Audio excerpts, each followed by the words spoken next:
Welcome back on my channel. आइए आज हम सुनते हैं छठी मैया की कहानी। एक समय की बात है, एक बार एक राजा और रानी रहते थे। राजा का नाम प्रियव्रत और उनकी पत्नी का नाम मालिनी था। उनके विवाह को कई वर्ष हो चुके थे, परंतु उनका कोई भी संतान नहीं था। इसीलिए राजा और रानी बहुत ही दुखी रहते थे। एक दिन राजा प्रियव्रत संतान प्राप्ति का उपाय पूछने के लिए महर्षि कश्यप के पास पहुँचे। तब महर्षि कश्यप ने राजा प्रियव्रत से संतान प्राप्ति के लिए पुत्रेष्टि यज्ञ करवाने के लिए कहा। महर्षि कश्यप के कहे अनुसार राजा प्रियव्रत ने पुत्रेष्टि यज्ञ करवाया और इस यज्ञ के कुछ समय पश्चात ही रानी गर्भवती हो गई। इससे राजा और रानी बहुत ही ज़्यादा खुश हो गए और इस प्रकार से कुछ महीनों के पश्चात रानी ने एक पुत्र को जन्म दिया, परंतु यह पुत्र मरा हुआ था।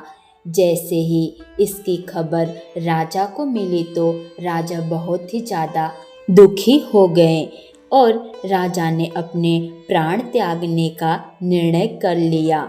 उसी समय राजा के समक्ष एक देवी प्रकट हुई और उस देवी ने कहा कि हे राजन, मैं देवी षष्ठी हूँ। यदि तुम मेरी पूजा पूरी ही श्रद्धा से करोगे तो मैं तुम्हें अवश्य ही संतान दूंगी।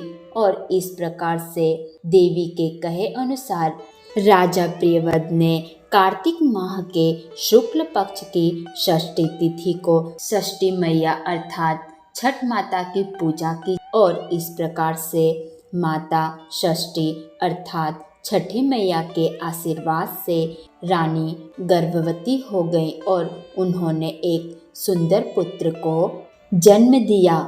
इससे राजा और रानी बहुत ही ज़्यादा प्रसन्न रहने लगे और कहा जाता है तब से प्रत्येक वर्ष कार्तिक माह के शुक्ल पक्ष की षष्ठी को षष्ठी मैया अर्थात छठ माता की पूजा की जाती है और इस पर्व को छठ के नाम से जाना जाता है। कहा जाता है जो व्यक्ति जिस मनोकामना के साथ छठी मैया का व्रत करता है, छठी मैया उसकी वो मनोकामना पूर्ण करती हैं। साथ ही छठी मैया अर्थात छठ माता लोगों को संतान देती हैं तथा लोगों के संतानों की रक्षा करती हैं।